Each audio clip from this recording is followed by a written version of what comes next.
Hey, what's up everybody? Hammerheart Metal Reviews here once again, doing another discography countdown. Today we are going to be talking about Children of Bodom.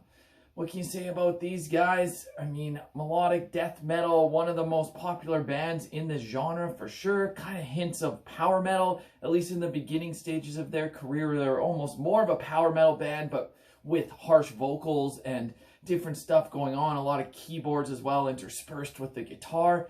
Band, of course, is most famous for their lead guitarist and vocalist Alexi Laiho, who unfortunately passed away at a very young age last year. Very tragic, very sad. Definitely one of the best guitarists of this generation.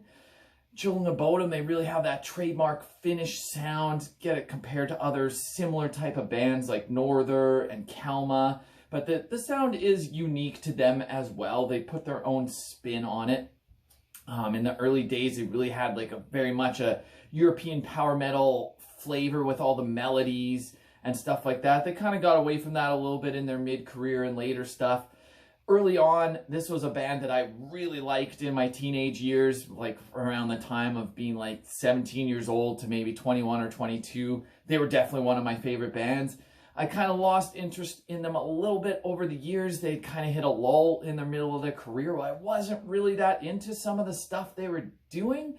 But then they had kind of a late career resurgence where they did put out a couple decent albums as well. So that's good, but I'm just going to run through all their albums. There's 10 of them, from my least favorite down to my favorite. So let's just get right into this. Like I said, there are a few that I don't really like, so let's find out what those are first of all. So coming in last place, in 10th, from 2011 is Relentless, Reckless Forever.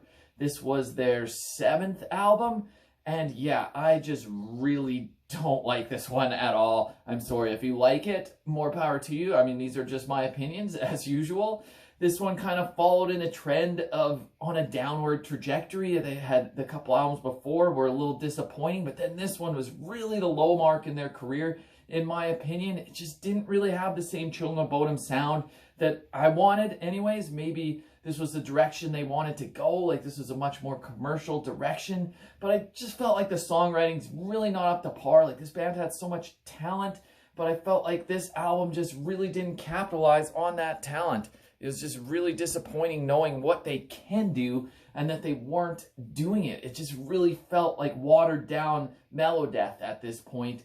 And I just really don't like it. It's not interesting. It's not engaging. I'm not even going to name off favorite songs on this album because I really don't like it at all. I never go back to this album. I did re-listen to it to do this ranking, and my opinion hasn't changed. I can't get into this album at all. I just don't like it.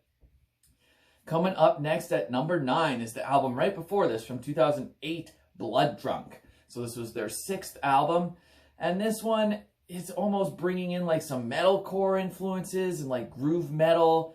Still has some nice solos for sure, but this is another one I just don't really enjoy. It kind of just plods along. I find it a little bit boring. The riffing's just not as good as what they can do. Another one that they're just not living up to the talent that's in the band. The opening track, Hellhounds on My Trail, that's decent, but all in all, that's the only song I'm going to name off on this one because I really don't like this album either. Coming up next at number 8, I'm going with their 9th album. This one from 2015, I Worship Chaos. So after they had put out a couple albums that I don't like, Blood Drunk and Relentless, Reckless Forever, there was another album before I Worship Chaos that I'll talk about later. And that was a little bit of a better return to form. But then this one was another step back into maybe not as good. I just didn't feel like this one was as consistent. And once again, the songwriting was just not as strong as what you're accustomed to, what they're capable of. This is just another one that I don't really go back to ever. If I'm listening to Children of Bodom, I'm not grabbing any of these 3 bottom albums. That's just me. Best songs on here, Morgan, Widdershins is all right. But all in all, like I'd still only give this album like 6.5 out of 10. I just don't enjoy it that much. Now let's move it on into the top 7. This is where it at least gets a little more better. You'll see once again to the top 5, those are really killer. These next couple are like decent. But yeah, let's see what I got. Coming in at number 7, I'm going with their 5th album. This one from 2005, Are You Dead Yet? So this one definitely had a big metalcore influence on the sound. That's not my thing. I'm not really into metalcore at all. I found the sound production a little bit poor on this album as well, and just didn't have the same vibe as their first 4 albums. Like, yeah, the first 4 albums are fucking awesome. This one was a letdown. It was the start of a downward trajectory a little bit. Like, there's still some decent songs on here, and there's still some catchy choruses and stuff, but the main riffs are not the style of guitar playing that I really like. There's still great solos, and yeah, like I said, there's still some catchy songs. Like, this album's more like 7 out of 10. It's okay. It's not one I listen to a ton, but if it's on, I don't mind it. Best songs on here: If You Want Peace, Prepare for War. That's pretty fucking solid. Bastards of Bodom, We're Not Gonna Fall. All in all, like I said, this one's pretty decent, in at number 7. Up next at number 6, I'm going with their last album. This one from 2019, titled Hext. This was actually a pretty nice send-off for their final album. It was a very nice return to form after I Worship Chaos. This one was a huge step up over that. This one's more like a 7.4 out of 10. This one kind of combines all the sounds of the different eras of the band into one album. Tons of melody on here. Like, the riffs are great, and it's just, all in all, it's a very enjoyable album, especially for the final album, when maybe I was down on them a little bit, hadn't put out too much consistent material in years, but this one is pretty catchy and has got a lot of good memorable songs. This Road is awesome. Under Grass and Clover is pretty fucking catchy. What the fuck is that called? Kickin' a Spleen, I think it's called. I forgot to write that one down, but yeah, I'm pretty sure that's what it's called. Pretty fucking good song. And the title track, Hext, is nice and catchy as well. So all in all, yeah, pretty fucking solid. Didn't quite make the top 5, but number 6 is pretty good. Now into the top 5. These next 5 are all fucking good albums. If I'm going to listen to Children of Bodom, chances are I'm listening to one of these top 5. Maybe I would grab Hext, but mostly I'm going to listen to one of these next 5. So coming in at number 5, I kind of touched on it earlier. This is the follow-up to Relentless, Reckless Forever, and it's before I Worship Chaos. So those are 2 albums I didn't like, but this one sandwiched in the middle, they really got it right. And that is Halo of Blood from 2013. This one was kind of a throwback to their older sound, kind of in the same kind of style as Hate Crew Death Row, an album I haven't talked about yet. But yeah, it's just so much better than the last couple albums that preceded it.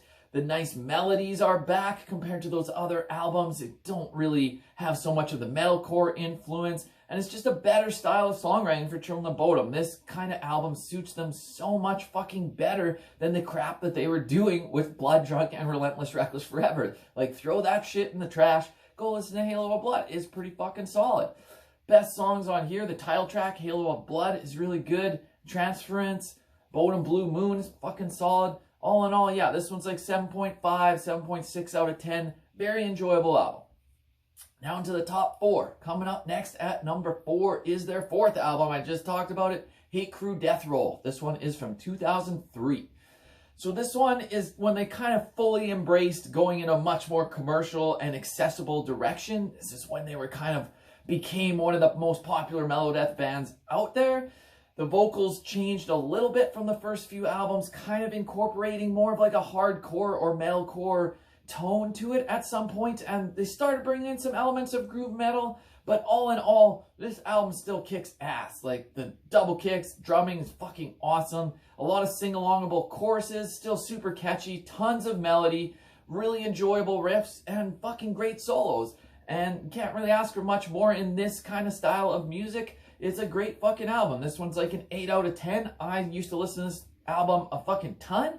I still can't put it in the top 3 because I prefer the first 3 albums a lot more than this one, but this one is still fucking good. Definitely very enjoyable listen. Best songs on here, Bodom Beach Terror. Angels Don't Kill is a nice, slower, kind of like ballady song, even though it's not a ballad. You're still screaming the whole fucking time. Triple Corpse Hammer Blow. The title track, Hate Crew Death Roll. All in all, really killer album. That's what I said, number 4. Now into the top 3. These 3 albums I still hold in high regard, even though I'm maybe not that into Children of Bodom that much anymore these days. Over the span of their whole career, they really did let me down. These first 3 albums I still really enjoy, and I would still listen to them. So coming in at number 3 is their 3rd album. This one is from 2000, titled Follow the Reaper. So this, compared to the first two albums, it did slightly go in a more commercial direction, but it's still great. It's not too, like, overproduced. There's still a lot going on. Absolutely great guitar riffs and keyboards, and the melodies interspersed with the two of those together. Fucking awesome. Compared to the first two albums, this does have a few slower paced songs. First two albums kind of rip the whole way through. They started bringing in some more mid-tempo and slower tempo stuff here, but it's just a lot of fun. This album is fucking awesome. And yeah, like I said, it's just a ton of fun to listen to. Hooks stick in your head. Best songs on here: Bodom After Midnight, Children of Decadence is one of my favorites. Kissing the Shadow is probably my favorite song on the album. Hate Me and Every Time I Die are maybe the bigger hits. They're not my favorite songs on the album, but they're still pretty good. This is just like a great gateway album. If you've not really ever heard mellow death before, like melodic death metal, this might be a good album to start out with because it is pretty accessible. The guitars will blow your mind. The singing, you can still kind of understand what he's saying, but is still enjoyable enough. If you're not used to like aggressive extreme metal, this might be a kind of good album to start off with, and then you get into some other stuff from there. But now I'm getting off track here. Let's get into the top two albums. They're the first two. What order do I got them in? Coming in number 2, I am going with the debut Something Wild from 1997. So this one is like, when they started out, this was pure fucking mix of power metal with thrash, with melodic death metal. More on the power metal side, I think, really bringing in like some neoclassical playing. This is definitely their most classically inspired album. A guy like Yngwie Malmsteen is probably a huge inspiration for Alexi Laiho at this point. The guitar playing is very similar. This one is a little bit rougher production, and maybe the playing is not as tight. It's kind of loose, but it's exciting because it sounds like it's going out of control, but it doesn't really. They just keep it in control, and just the guitar playing is really on display on this album. Absolutely amazing solos. Best songs on here: Dead Night Warrior, Lake Bodom, that's a fucking classic. The Nail is a super underrated Bodom song. I don't think that one gets enough love. It's fucking awesome. Touch Like Angel of Death, the closing track, really killer as well. All in all, this one's like 8.8 out of 10. But that just leaves the one album of theirs that I will give a 9 out of 10 to, and that is their second album, Hatebreeder, from 1999. So this one kind of builds on the groundwork set by the debut, but the songwriting got so much better, and the performances got a lot tighter as well. This one is pretty much fast-paced almost the whole way through, but there's so much underlying melody. It's just fucking amazing. The guitars and keyboards trade off so well. Still got that really like neoclassical style, and it's just awesome. The guitar is so awesome. I wish they would have kept writing albums like this. Follow the Reaper is kind of in the same style, but not quite as fast-paced. Hatebreeder is just like the pinnacle of their career. I wish there was more stuff like this by them, because if they would have continued in this direction, oh man, they'd probably still be one of my favorite bands. They were definitely a letdown after this, but this album I still enjoy a ton, and it's awesome. Best songs on here: War Hearts, Silent Night, Bodom Night. That riff is so fucking catchy and amazing. Downfall is a super catchy, popular song that they have. Towards Dead End is great. All in all, like front to back, there's not really any weak moments on this album. It's killer for a reason. It's number 1 on my list for a reason. And yeah, anyways, these are just my opinions as usual. I'd love to hear yours down below. What's your favorite Children of Bodom album? Do you like Relentless, Reckless, Forever? I don't, but maybe you do. And yeah, like, these are just my opinions, so don't get too pissed off that I'm hating on a few of their albums. I still really like the band. I just don't like all their stuff. But anyways, give me a like and give me a subscribe. And until next time, Hammer Heart Metal Reviews out!